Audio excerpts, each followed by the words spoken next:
Rahasia pertama, saya mulai dari sini dulu. Ini ayat sangat penting. Bahkan keutamaannya luar biasa. Bahkan ada ulama yang menyebutkan rahasia Al-Quran rangkumannya ada di Al-Fatihah. Rahasia Al-Fatihah rangkumannya ada di Bismillahirrahmanirrahim. Begitu antum memahami Bismillahirrahmanirrahim, maka antum akan mendapatkan anugerah luar biasa. Lihat sini baik-baik. Masih ingat tadi? Saya cepat ya. Nanti kalau antum ingin detailnya, lihat kajian saya yang tempo lalu tentang menyampaikan tafsir Al-Quran. Di tafsir itu bahasan dari Al-Fatihah, mulai dari Bismillahirrahmanirrahim. Saya jelaskan dengan cukup detail. Sekarang saya percepat. Lihat, masih ingat tadi? Rahman itu sifat Allah kasih dalam urusan apa? Dunia. Dunia. Yang dimaksud dunia di sini, sifat Rahman ini diantaranya mengabulkan dan memudahkan apapun yang antum butuhkan dalam kehidupan dunia. Bahkan langsung Allah katakan, kalau kamu butuh apapun, panggil saya. Dan kalimatnya menyebutkan, panggil Ar-Rahman. Di mana dalilnya Ustaz? Quran, surah 17, ayat 110. Paling kanan sebelah atas, agak ke tengah. Qulid'ullaha awid'ur Rahman.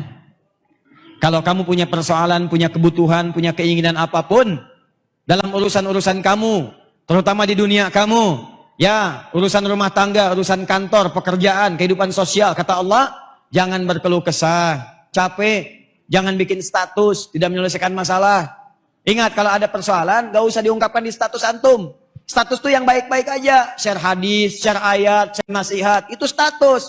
Ini masalah di-share ke orang. Kamu tidak seperti yang aku duga. Orang penasaran. Yang paling aneh ditungguin, tak ada komen belum ya? Tak ada komen belum ya? Aduh, sampai mau tidur masih dicek juga. Belum ada komen sama sekali. Bikin status lagi di bawahnya di komen. Ternyata selama ini tidak ada yang memperhatikan aku. Capek. Nih, panggil Allah. Ketika Anda memanggil Allah, awid ar-Rahman. Minta dengan namanya Rahman.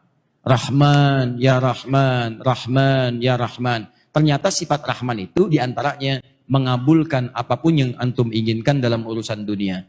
Bahkan ada yang belum minta, saking dekatnya dengan Ar-Rahman, itu Allahu Akbar. Belum minta sudah dikasih. Qulid Allah awid Ar-Rahman. Allah Ar-Rahman. Apa rahasianya? Karena banyak ustadz orang yang minta, ya Rahman, ya Rahman, ya Rahman, ya Rahman. Mudahkan pekerjaan saya. Ya Rahman, ya Rahman, ya Rahman, ya Rahman. Anugerahkan saya rezeki berlimpah. Ya Rahman, ya Rahman, ya Rahman, ya Rahman. Dekatkan pada pernikahan saya jika engkau ridhai itu semua. Tapi tidak terkabul. Pekerjaan jadi sulit, rezekinya kok tiba-tiba tidak susah. Tiba-tiba sudah mau menikah diambil orang, gitu kan? Wah, susah. Apa yang salah? Ternyata kesalahan pertamanya terletak kepada huruf ba di sini. Memaknai dan mengamalkan huruf ba. Ba itu dalam bahasa Arab punya 14 arti. Kalau ingin referensi, temukan kemudian di kitab namanya Mughnil Labib an Kutubil A'arib, karya Ibnu Hisham Al-Ansari. Mughnil Labib. Terkenal kitabnya. Gak banyak kok, cuma 2 jilid. Satu jilidnya kurang lebih 300 sampai 400 halaman. Ini jilid pertama. Yang pernah saya baca halaman 29 sampai 59 disebutkan 14 arti ini. Ada ba ilsaq, ba musahabah, ba istighraq, ba at-tahdid min duni, ba tab'in min duni tahdid, ba at-tab'id ya ma'at tahdid. Banyak sampai ada fungsi 14, ba lil ghayah dan seterusnya. Nanti setiap antum baca Quran, huruf ba itu bisa beda-beda. Ada ba taukid, alaihissallahu bi ahkamil hakimin. Apa fungsi ba-nya di situ? Ya, wamsahu biru'usikum saat wudu. Al-Maidah ayat ke-6 itu. Wamsahu biru'usikum, begitu mengusap kepala pakai ba. Ba-nya beda-beda di situ. Silahkan antum baca, teliti dengan baik. Kalau sudah paham hukumnya, indah cara baca Quran antum. Ada orang kita, sahabat kita, saudara kita di Indonesia, itu hebat. Dapat PhD di Al-Azhar di Mesir. Hanya membahas huruf ba di Quran surah 5 ayat ke-6. Wamsahu biru'usikum. Kenapa saat membasuh kepala pakai ba? Dibahas huruf ba ini diuraikan oleh beliau. Ba, dapat doktor. S3, PhD, membahas ba. Tuh, yang belum dapat silakan. Ada huruf ta, huruf fa, huruf jim, huruf fa, sampai ya. Banyak. Perbanyak S-nya sampai dingin. Nah, yang ini, ba di sini, ini luar biasa maknanya. Pertama, dia bermakna al-musahabah wal ilsaq. Musahabah wal ilsaq. Kedua, bermakna ghayah. Dua utama ini. Dua utama ini antum kerjakan, maka ini antum bisa raih dengan cepat. Ustaz, apa itu musahabah wal ilsaq? Sebelum saya teruskan, saya boleh minta dispensasi waktu lah. 10 menit boleh nggak? Boleh ya? Supaya ini terjelas. Kalau tidak ya saya tunda pertemuan berikutnya. Ya, boleh. Baik. Baik, teman-teman sekalian, musahabah itu sesuatu yang dekat menyertai. Menunjukkan sesuatu yang dekat yang menyertai. Gadan insyaallah ana mawjud di bumi Panyawangan. Pakai ba bukan fa. Bi bukan fi. Besok nanti saya ada di bumi Panyawangan. Maksud di bumi Panyawangan itu saya dekat di daerah itu. Di situ nggak jauh-jauh, nggak kemana-mana. Dekat di situ. Ya kalau ada ba berarti di dalamnya. Di lingkungannya. Nggak berpisah. Lekat di situ. Nggak kemana-mana. 24 jam saya di situ. Misal. Kalau pakai fi bumi Panyawangan. Daerahnya masih umum. Bisa depan pagarnya. Bisa dekat area sekitarannya. Jadi kalau Anda ingin menunjukkan sesuatu yang lekat, dempet, nempel. Sifatnya menyertai maksudnya gunakan huruf ba. Apalagi kalau sudah ilsok. Ilsok itu rapat, tak terpisahkan. Rapat. Ya, lem dalam bahasa Arab disebut dengan lisok. Lisok. Karena fungsi lem itu untuk merapatkan dua hal yang terpisah. Rapat, nempel kayak perangko. Nempel. Itu lisok. Ilsaq adalah upaya untuk merapatkan sesuatu sehingga dekat tak terpisahkan. Nah, ba-nya di sini perhatikan, disambungkan kemudian dengan kalimat Allah, Bismillah. Maksudnya apa? Rahasia terbesarnya ada dalam kalimat Nabi sallallahu alaihi wasallam, kullu amrin dzibalin la yubda'u fihi bi bismillahirrahmanirrahim fa huwa abtar. Setiap perbuatan yang baik-baik yang dikerjakan saat antum berada di dunia tidak antum kerjakan karena Allah Subhanahu wa taala, maka terputuslah. Terputus di sini bisa dua hal. Satu, pahala akhiratnya, tidak punya pahala. Yang kedua adalah barokah dunianya. Tidak dipercepat kemudian oleh Allah Subhanahu wa taala apa yang ia kerjakan itu dari hasilnya. Maka kalau ingin cepat antum kerjakan, kata Nabi, lihat baik-baik. Ketika mengungkapkan kalimat Bismillahirrahmanirrahim, hurufnya menggunakan ba, maka praktekkan fungsi ini. Maksudnya apa? Kata Nabi, begitu akan mengerjakan segala sesuatu hal, ucapkan Bismillahirrahmanirrahim, atau singkat misalnya Bismillah, tapi bukan sekedar diucapkan, fungsi ba-nya dipakai. Begitu Anda akan mengerjakan sesuatu, maka rasakan musahabah ilsaq. Anda itu sedang lekat diawasi oleh Allah Subhanahu wa taala. Anda itu sedang dekat dengan Allah. Jadi kalau orang-orang ingin memulai pekerjaan apapun, rasakan saat dikerjakan itu, antum sedang diawasi, lekat ilsaq seperti lem nempel. Diawasi oleh Allah. Dilihat Allah. Maka orang-orang yang kemudian melakukan sesuatu, dan dia merasakan, dilihat, diawasi oleh Allah, maka cara mengerjakannya akan berbeda. Contoh, antum sedang ujian. Tiba-tiba antum mengetahui bahwa di sampingnya ada pengawas. Dekat begini, nempel. Ini ujian, ini di sini, gini aja. Pertanyaan saya, antum serius nggak ngisi jawabannya? Serius. Antum di kantor, supervisornya di samping, begini aja. Apakah sempat antum buka-buka WA? Terus ngambil selfie? Teman, jangan balas dulu, ini supervisor di samping saya nih. Mustahil. Pasti Anda akan serius. Nggak di samping pun ada CCTV, itu karena kelihatan, dikasih tahu nih. Jangan sembarangan ya, kami akan awasi nih. Yang nyontek, pasti akan kami berikan hukuman. Yang menyimpang, kami berikan hukuman. Itu pasti akan serius luar biasa.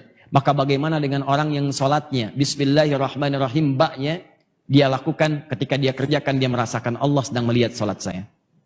Allah sedang mengawasi saya. Maka dia akan pastikan belajar membacakan Al-Fatihah dengan sempurna, baca Quran sempurna, karena malu. Masa sudah sering sholat bacaannya belum sempurna? Anda menghadap manusia saja, kata-kata ditata tiap malam. Besok ketemu gubernur sampai nulis dulu, dipelajari dulu di depan cermin. Cermin sampai bilang belum hafal juga gitu ya. Ini antum berhadapan dengan Allah yang menciptakan semuanya, yang pengen segala hal dikabulkan. Masa menghadap Allah pernyataan kita masih belum jelas juga, bacaan kita masih berantakan? Maka orang yang Bismillahirrahmanirrahim begitu mengucapkan Bismillah karena merasa Allah mengawasinya, maka dia akan serius mengerjakan sesuai dengan ridha Allah Subhanahu wa taala. Nah, ridha itulah yang akan mempercepat apa yang antum butuhkan. Termasuk mohon maaf nih, duduk kantor, lihat baca proyek. Tiba-tiba datang memo. Pak, tolong mudahkan proyek yang nomor 6, Pak. Di sini ada fee-nya. Insya Allah, pakai insya Allah lagi. Ya, 1 miliar. Tolong tanda tangan Pak, tinggal tanda tangan. Kalau antum paham dengan kalimat ini, Bismillahirrahmanirrahim, begitu antum akan ucapkan itu, begitu mau tanda tangan, sesuatu yang tidak benar, Bismillah, antum merasa pekerjaan antum diawasi oleh Allah. Sebelum kerja, Bismillahirrahmanirrahim, antum merasa diawasi oleh Allah. Langkah antum dilihat Allah, kemanapun diawasi, maka mustahil antum melangkahkan kaki pada yang maksiat. Mampir-mampir ke tempat gak jelas itu gak ada. Karena tahu ketika berjalan Allah mengawasi. Dan tahu Allah mengawasi, mustahil tangan digerakkan. Takut antum. Kenapa Pak?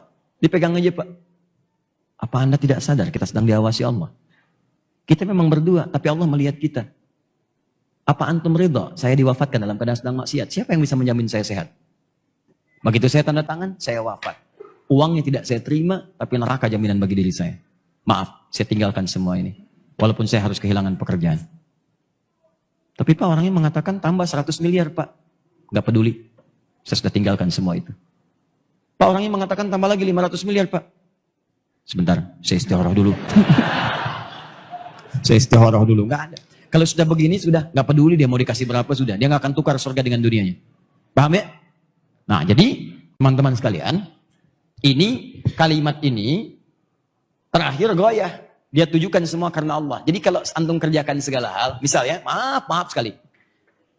Antum mau kerja nih, ucapkan Bismillahirrahmanirrahim. Antum mau belajar, masuk kampus pendidikan, Bismillahirrahmanirrahim. Maka baknya di sini menjadikan tujuan, goyah itu tujuan. Semua aktivitas lakukan karena Allah.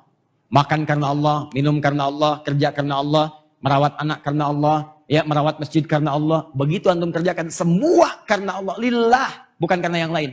Maka diucapkanlah itu kalimat Bismillah untuk menunjukkan keseriusan itu. Maka mau minum, Bismillah. Minumnya karena Allah. Mau makan, Bismillah. Makan karena Allah. Mau berpakaian, Bismillah. Karena Allah. Mengerjakan aktivitas karena Allah. Antum aja ngerjakan pekerjaan manusia. Bos, saya sudah kerjakan. Siap. Kamu lakukan ini. Siap. Kamu kerjakan ini. Siap. Begitu antum kerjakan karena bos antum mudahkan urusan antum. Belum waktunya gajian, telepon bendahara. Si Fulan duluin tuh. Tambahin aja kalau bisa. Manusia saja bisa memberikan seperti itu, maka bagaimana Allah yang punya sifat Rahman? Maka hamba-hamba yang meniatkan semuanya karena Allah, mengerjakan karena Allah, maka Allah akan mudahkan apapun yang dia butuhkan dalam kehidupan dunianya. Ini rahasianya. Jadi kalau antum ada kesulitan dalam kehidupan dunia, coba cek dulu, mungkin salah niat. Niatnya untuk dunia aja, maka Allah pun jadikan hukum dunia. Tapi kalau antum jadikan itu karena Allah, maka Allah jadikan hukum akhirat diturunkan ke bumi. Sesuatu yang belum diraih dengan pekerjaan diturunkan dengan begitu mudahnya. Lakukan. Coba teman-teman yang kerja selama ini. Ya, saya mau tanya pada Anda, dari pekerjaan Anda itu belasan tahun sampai dengan sekarang, atau sampai sudah selesai, berapa persen dari pekerjaan yang dikerjakan karena Allah? Itu antum yang kuliah, yang belajar, yang ke kampus, sampai sekarang. Niat antum belajar itu untuk apa? Cari ijazah, cari PK, cari kerja. Kalau cuma begitu, jangankan antum, yang lain pun udah banyak. Bahkan yang belum beriman pun seperti itu juga. Apa bedanya antum dengan mereka? Mesti ada perbedaan, karena apa yang kita kerjakan itu akan kita bawa pulang. Itu poinnya. Termasuk ustadz juga sama, ingetin tuh. Ustadz doakan, ingatkan supaya dakwahnya karena Allah, bukan karena yang lain. Sebab kalau sudah urusan dunia, udah repot tuh. Sebab ustadz itu jadi panutan. Kalau dakwahnya diarahkan ke urusan dunia, maka umatnya pun akan celaka. Itu yang keliru nanti. Karena itu teman-teman sekalian, kembali kemudian ke sini, terakhir, semua yang dikerjakan karena Allah, bukan cuma dunia dapat, akhiratnya pun dapat. Dunia itu otomatis, nih, contoh ya, misalnya minum nih. Saya ambil contoh, ada dua orang punya gelas yang sama. Mereknya sama akhir TV. Ada penutupnya. Volume airnya sama, nggak sampai penuh. Ya, airnya air bening, ya kan? Sama semuanya. Jadi yang satu, dua-duanya muslim. Non muslim kita simpan, dua-duanya muslim. Yang satu cuma minum aja, minum. Yang satu dia ucapkan bismillah. Bismillahirrahmanirrahim, dia minum. Maka minuman yang diucapkan karena Allah dengan menyebut Bismillahirrahmanirrahim, pertama barakah sifat Rahman akan diturunkan pada minuman itu. Minuman ini akan menjadi energi bagi peminumnya yang bukan sekedar menghilangkan haus. Kalau cuma menghilangkan haus, dua-duanya hausnya hilang. Tapi yang ini ada energi positif untuk merespon kebaikan-kebaikan yang ditawarkan kepadanya. Ini jadi tenaga nih, walaupun cuma minum. Makanya orang-orang puasa saat Ramadan, kenapa tambah kuat dibanding sebelumnya? Karena apa yang mereka makan dan minum dia niatkan karena Allah. Bukannya karena Allah, sahurnya karena Allah, macam-macam, lebih kuat.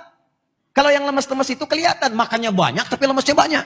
Kenapa? Karena targetnya cuma makan minum aja. Baru sahur, dananya buka. Hari ini buka jam berapa ya? Udah pesen tuh. Bahkan dari malam dari nyiapkan menu buka. Besok buka pakai apa? Yang seperti itu nggak akan jadi tenaga. Betul. Habis di masjid, tiduran lagi. Nyampe rumah, tidur lagi. Masuk kantor, ke musola, tidur lagi. Bahkan hadis palsu. Niyamu shaimi ibadah. Tidur orang puasa, ibadah. Palsu. Ya, jadi itu yang berbahaya. Tapi ketika antum niatkan Bismillahirrahmanirrahim, karena Allah jadi tenaga. Yang kedua, kalimat Bismillah itu nanti akan mendapatkan barakah dari sifat rahim, memberikan kemuliaan pahala akhirat. Itu yang disebut dengan pahala. Di begitu antum ucapkan Bismillah atau Bismillahirrahmanirrahim, airnya menghilangkan haus, tapi kalimat Bismillahirrahmanirrahim ya mendatangkan pahala. Minimal 10 dituliskan nilainya. Quran surah ke-6 ayat ke-160. Man jaa bil hasanati falahu asyru amsalihha. Pekerjaan diniatkan karena Allah jadi hasanah, nilainya 10. Itu yang disebut dengan amal saleh. Maka Bismillahirrahmanirrahim, pahala. Datanglah kemudian itu, masuklah antum dengan bekal itu ke surga. Pertanyaan saya, berapa banyak aktivitas kita yang kemudian disertakan dengan sifat ini?